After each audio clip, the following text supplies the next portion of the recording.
গণ অধিকার পরিষদের নেতা জনাব বাদল মেম্বারের স্মরণসভা গলাচিপা উপজেলার পাতাবুনিয়া বাজারে সন্ধ্যার পর অনুষ্ঠিত হয়েছে। আমরা সেই সমাবেশ শেষে 10:30টার দিকে আমরা আমাদের গলাচিপা শহরে আমরা ফিরব। সেই মুহূর্তে আমরা জানতে পারি যে এই গলাচিপা দশমিনা থেকে বিএনপির মনোনয়ন প্রত্যাশী নেতা জনাব হাসান মামুনের অনুসারীরা রাস্তায় গাছ ফেলে রামদা হাতে, হকিস্টিক হাতে, ইট, আপনার গুলতি এগুলো নিয়ে তারা আপনার রাস্তায় অবস্থান নিয়েছে। যে আমাদের আরও 5-7টি মোটরসাইকেল ভাঙচুর করে বেশ কয়েকজন নেতাকর্মীকে আহত করে, এবং ইতিমধ্যেই আমরা খবর পাই যে আমাদের এই গলাচিপা দশমিনায় প্রায় 8 থেকে 10টা অফিস তারা ভাঙচুর করে, বিভিন্ন জায়গায় আমাদের ব্যানার ফেস্টুন সেগুলো ভাঙচুর করে। এখানে জনাব হাসান মামুনের সাথে আমার কোনো রাজনৈতিক বা আদর্শিক মিলও নাই, দ্বন্দ্বও নাই, কারণ তিনি বিএনপির কেন্দ্রীয় নেতা, আমি একটা দলের সভাপতি।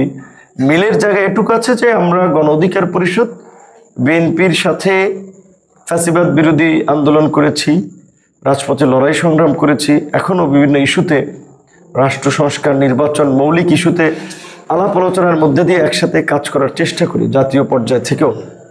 সেখানে আঞ্চলিক পর্যায়ে জনাব হাসান মামুনের সাথে আমার ওই ধরনের কোনো রাজনৈতিক সম্পর্ক নাই। বিএনপির একটা বড় রাজনৈতিক দল, হাসান মামুন রাজনীতি করতে চাইলে, প্রোগ্রাম করতে চাইলে তার নেতাকর্মীদের নিয়ে করবেন।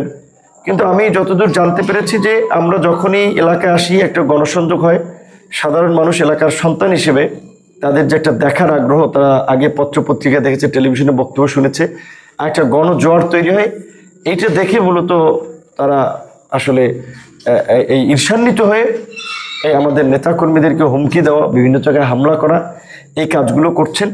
বিশেষ করে আমি যখন এই জুলাইয়ের পরে আমি যখন এই পটুয়াখালীতে আসি প্রথম, সেই সময় এই গলাচিপার আমখোলা থেকে আমাদের লোকেরা যাওয়ার পথে গাড়িতে হামলা করেছিল, এবং গত রোজার ঈদেও দশমিনার আলীপুরাতে আমাদের নেতাকর্মীদের খেলায় তারা সেই স্টেজ বেস্টেজ ভাঙচুর করে, এইবার ঈদের আগে এবং আসার পরেও আমাদের কয়েকজন নেতাকর্মীকে মারধর করে। এবং আজকে দুপুরবেলা আমাদের নেতা কর্মী সহ আমরা যখন এই গণসংযোগে আসতেছিলাম গলাচিপাতে, তারা সেখানে একটি হামলা করতে চেয়েছিল, আমাদের লোকসংখ্যা বেশি থেকে পারে নাই। তো এখন একটা ঠুনকো অভিযোগ তুলে যে তারা আজকে এই পরিস্থিতি তৈরি করলো, এটা অত্যন্ত নিন্দনীয় ঘটনা, একটি অনাকাঙ্ক্ষিত ঘটনা। বিএনপির শীর্ষ নেতৃবৃন্দকে জানিয়েছি, দেখি তারা কি ব্যবস্থা নেয়। আর এখন তো রাত্র 12:52 বাজে, আমরা 10:45 থেকেই এখানে অবরুদ্ধ আছি। আমাদের এখানেও আমাদের 500-700 নেতাকর্মী সহ এলাকাবাসী 1-1,500 লোক জড়ো হয়ে গেছে। আমরা চাইলে তাদেরকে প্রতিহত করে মোকাবেলা করে সামনে এগিয়ে যেতে পারি, কিন্তু এলাকায় একটা অনাকাঙ্ক্ষিত পরিস্থিতি, উত্তপ্ত পরিস্থিতি তৈরি হোক, সেটা আমরা চাইনি। যেই কারণে আমরা প্রশাসনকে সহযোগিতা করার জন্য আহ্বান জানিয়েছি। ইতিমধ্যেই পুলিশ এসেছে, সেনাবাহিনী এসেছে, তারা দেখছে পরিস্থিতি কিভাবে কি করা যায়, এবং বিএনপির নেতারাও খোঁজখবর রাখছেন। বাকিটা দেখা যাক কি হয়।